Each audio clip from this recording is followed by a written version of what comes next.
The NBA draft combine starting yesterday, and guys are getting their measurements in, and we're starting to see some drills, and it'll continue throughout the week. I figured this would be a good time to kind of give the people a few of my guys in this draft. You know, whether I think they're sleepers, whether I think they could shoot up in the draft, whether I think wherever they get drafted, they're just gonna shine. So let's just get straight into it. I'm not even gonna waste your time too much. We're gonna start off with this guard out of Stanford, Ibuka Okori. Now I'm gonna read off the combine measurements for each player that I have, and then we're gonna get into them.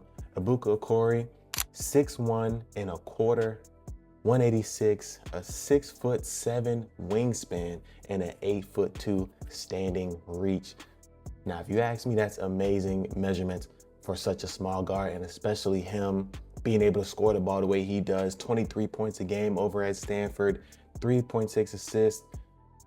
I think that, in my mock draft, if you haven't checked out my mock draft, make sure you go watch that after this video. Of course, I just dropped that yesterday. In my mock draft, I had him going 19 to the Raptors. Now that is super, super, super high, but I'm also super, super, super high on Ibuka Okori. In today's game, I think he could be a really good pick and roll guard, even if, you don't want him to be the #1 ball handler, maybe secondary or tertiary ball handler. I think he could be a really good spot up shooter. He shot 35% from three, and a lot of those were off the dribble. So if you can get him in a spot up kind of, situation, then I think that could definitely go up at the NBA level.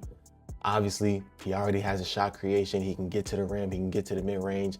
I think his athleticism is really, really underrated. I don't think he had a lot of dunks, but he can get up on that rim for sure. He can definitely get up on that rim. Now, obviously, defensively is where he's gonna have to really, really improve and hang his hat if he wants to, be in this league for a long time.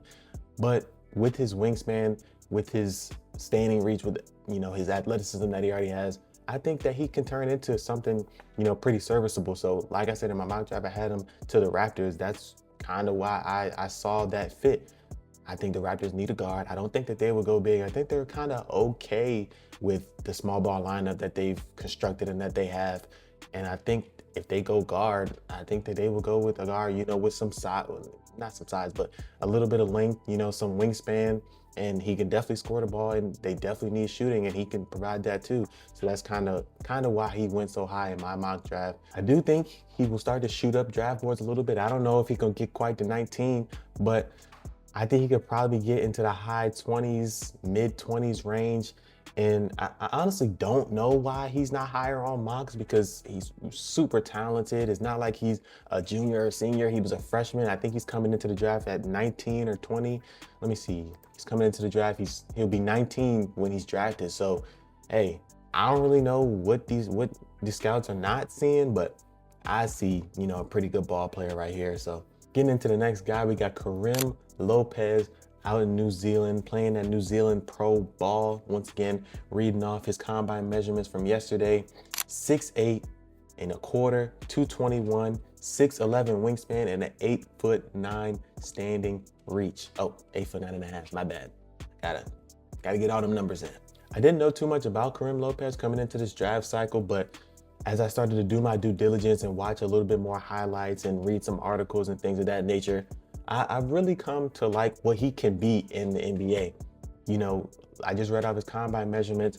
I think he can kind of be like a Jalen Johnson, maybe with a little bit less playmaking, but Jalen Johnson at his combine, he was 6'7", 209, a 7-foot wingspan, and an 8'10" standing reach. So really, really close to what Karim Lopez measured in yesterday.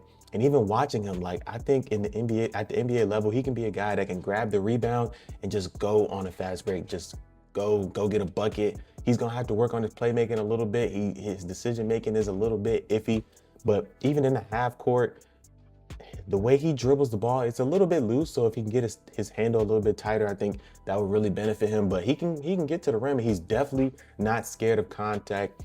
I think that he can be a really, really versatile wing at the NBA level. Defensively, he looks a little bit slow-footed, but help side, he's a really good help side block defender. So, I mean, he has a lot of the tools to be a good modern wing in the NBA, and obviously he has the physicals as well. And you combine those two things, I think that he can be really good in this league. And in my mock draft, I had him mocked at 18 to Charlotte. but he can definitely go higher than 18. I've seen a lot of mocks of him in the lottery, but I think especially after this NBA draft combine and his measurements, and hopefully he plays in some of the scrimmages and can show that he can shoot the ball a little bit better. Cause I mean, he only shot 32% down in New Zealand. So if he can show that he can shoot the ball a little bit better, I think he could definitely shoot up into the lottery. Next guy we're gonna talk about is a guy that I have talked about on my channel plenty of times, and I will continue to talk about this guy on my channel until the NBA draft day comes and he can get his shine. Cameron Carr out of Baylor. Super impressive combine measurements yesterday. Reading them off, 6'4.5" without shoes, 184, a little thin, but you kind of expected that if you've been watching Cam Carr throughout the year. 7-foot wingspan and an 8'8" standing reach. If he falls outside of the lottery, which is kind of looking like is the case, it's kind of where he's been mocked, he will be the steal of the draft, point blank, period.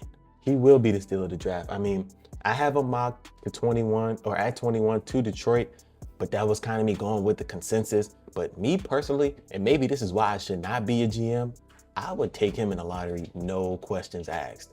Well, I would definitely take him in the lottery. His ability to create off the dribble, he's a great cutter, he's great off-ball screens, he's a great catch and shoot guy.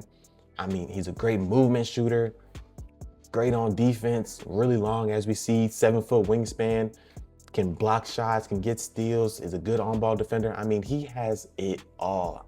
Like, he has everything in his bag, and I just don't understand why he's not mocked in a lottery. Like, yeah, what is he gonna be?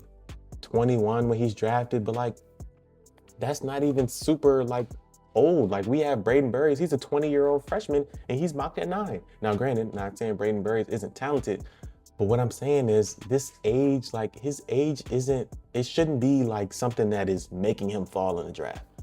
His talent has shown for itself. He had a really impressive year at Baylor, 18.9 points, 5.5 rebounds, 1.4 blocks a game, and shot 37% from 3. I mean, you just can't, like, it's gonna show for itself. Hopefully he plays in these combine scrimmages as well, so he can show the league and everybody else, you know what I'm saying, what he has in store, because I already know what it is. And hopefully he can continue to impress at the combine. Last but not least, I wanted to do a second round guy in here. I'm not too familiar with a lot of the guys that are probably gonna go in the second round, but I'm really familiar with this guy right here as a UNC fan. Henry Veesaar, once again, really impressive combine. Personally, I haven't really seen the consensus, but to me, really impressive combine. He measured in at 6'11 and a quarter, 227 on the weight. That's a little light, but I mean, a couple cheeseburgers, he'll get that up. 7'2" wingspan and a 9'3" standing reach. Now, right now, I didn't mock him because I only did a first round mock. He's mocked, I think, second round, like pick 2, pick 3 is kind of his range. I think that he could maybe slip into the back end of the first round if he impresses at the combine. I mean, a 7-foot big, he had 17 points, 8 rebounds, 1.2 blocks, shot 42% from 3. And it's not like, you know, he's this stationary, standstill shooter. He has athleticism. I mean, he can be a lob threat. You know, maybe not to the ability of some of the other guys in this draft, but he can definitely, you know, be a pick and roll lob threat. He can be a pick and pop guy.